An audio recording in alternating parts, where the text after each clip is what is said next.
مصطفى شبيطه لتشامل ستيكلي. تشامل ستيكلي ده تاخد من تحت رجله كرات سحريه سحريه. يا ساتر يا ساتر يا ساتر يا ساتر يا ساتر. اصابه شنيعه، اصابه رهيبه جدا جدا.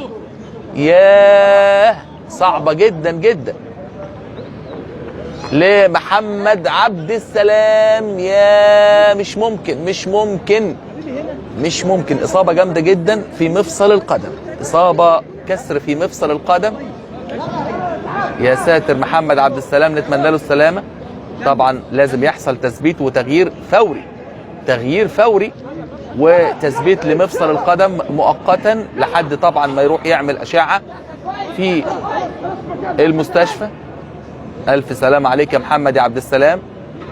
اصابه شديده جدا. يا ريت مش عايزين نشوف الاعاده مره ثانيه، تبقى مؤلمه جدا جدا.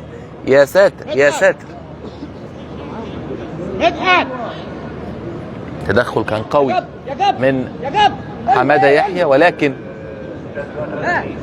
اللي عمل الاصابه اكتر انه نزل عليها على عكس حركه المفصل. ولازم عربيه الاسعاف تبقى بالعرض على فكره مش بالطول. ايوه ده كلام مظبوط، ده كلام مظبوط. لازم النقاله تبقى بالعرض افقيه عشان الرجل تتثبت بنسبه 100%.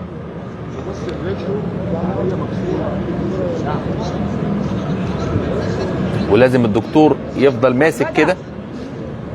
المفروض بيبقى فيه دعامه بتبقى مع الطبيب ويثبتها على طول، يثبت الرجل بالدعامه ويشيل الرجل. الف سلام عليك يا محمد يا عبد السلام. اصابه قويه جدا جدا مفيش كلام، لكن وسط الفدائيه والروح الرياضيه او الروح المعنويه العاليه جدا. كان بيلعب الراجل ونزل على رجله على عكس المفصل.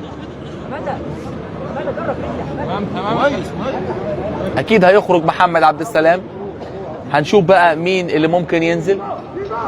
هل ممكن نشوف بقى محمد شعراوي ولا ايهاب المصري ولا مصطفى كهربا؟